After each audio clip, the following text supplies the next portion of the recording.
Welcome to CPS Sports. I'm Sam Clubb. And I'm Dylan Johnson. First up on our show is a Jake Benson original that features the CYBA. Here at Battle Elementary, there aren't any real battles going on, but it's pretty close to one. There you go. Hands up. There you go. Here we go.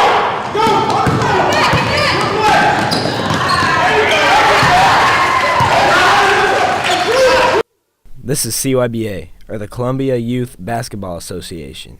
Every week, kids from 2nd grade to 12th compete in the classic sport. 6th grader Will Benson has been playing CYBA since he could. It's kind of just, the fun and the thrill of, running down the court and scoring baskets and being able to hang out with friends and stuff. Personally, I think it's kind of fun. I mean, it's almost kind of laid back, and it's more recreational. If you're not exactly wanting to play competitive, I don't know. I find it a lot of fun being with your friends and playing a good game of basketball. However, it's not only about playing the game. I think organized sports are good for development of kids and for teaching them responsibility. I do believe in competitiveness, and I want all kids to become competitive and want to be winners when it's all said and done. Both Brandon and Will's teams are 0-2 so far, and competition is fierce, so strategy is very important if they want to win. Hustle as much as possible. Every opportunity you get, hustle up and down the floor. I've always been a proponent of defense. I want the kids to learn strong defense, work together, work well as a unit, and things usually turn out pretty good. Pass crisply. Just pretend like you're in the NBA and pretend like, it's Game 7 of the championship, and you got, it's here, and you got to win it all. You got to put everything on the line, and you got to deliver it. Hopefully both teams can pull it together and get some wins. This is Jake Benson with CPS 360. My man Jake, always bringing in them great stories. Always. Sticking with the hoops, Kieran Malloy brings us a story about Hickman High's Chase Thomas. The Hickman boys basketball team has been having a very successful season, partially because of the exceptional playing of starting point guard Chase Thomas. Thomas is in his 4th season as a varsity basketball player and his 3rd as a varsity starter. Averaging over 30 points a game, he has proven to be extremely difficult for other teams to handle. Thomas's journey to this level has been a difficult one, but nothing he wasn't ready to work for. I've just been in the gym a lot, playing AAU and stuff, so I've just been getting better and better and just helping my teammates getting better.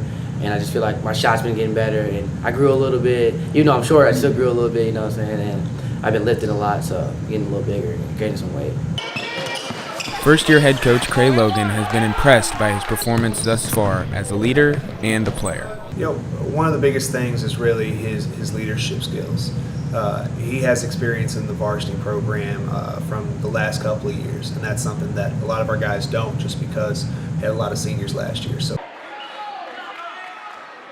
he's been the guy that when we needed him to control the rock, he'll control the rock, and if we needed something to slow down, he'll slow it down. He's basically like our tempo keeper. Chase and the Hickman program have been working hard to better themselves in all aspects of the game. With the Providence rivalry game on the horizon, the Cupies are preparing to show Columbia what Hickman basketball can do. With CPS 360, I'm Kieran Malloy. Chase Thomas is a great point guard. No kidding, he knows what to do with the ball. Now let's move on to some hardwood highlights. I covered some Rockbridge boys and girls hoop action. It's Friday night, and that means basketball at Rockbridge. It's the Bruins hosting the Knights of Southeast High School from Kansas City. The first 8 minutes were tight, but the leadership of senior Eson Wiley and junior Isaiah Mosley would lead the Bruins to a lead at halftime. Mosley would match the number on his back, scoring 30 and leading the Bruins to a 31-point victory. We stay at RB for a Saturday matchup between Nixa and the Lady Bruins. Former Bruins and Mizzou Lady Tigers were in attendance. The first half was neck and neck. The Eagles soared on made threes, while the Bruins were led by Duke commit Madison Treese. The next 8 minutes were dominated by Nixa, but in the last quarter, the Bruins' clutch free throw shooting gave them the 4-point home win.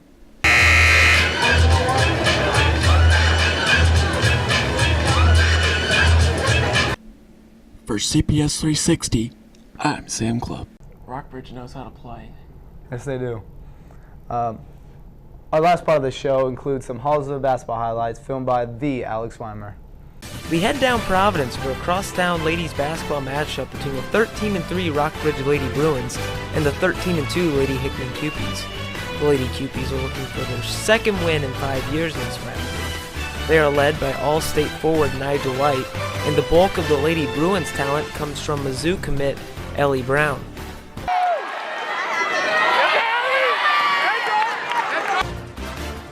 Emma Chapman gets a wide-open basket off the sweet dish from White. In transition, Brown pushes the ball up the floor to junior Peyton McAllister for an easy lay-in. On the other end, it's White to Chapman again, this time with the foul. Rockbridge would be too much though as they win 53-38.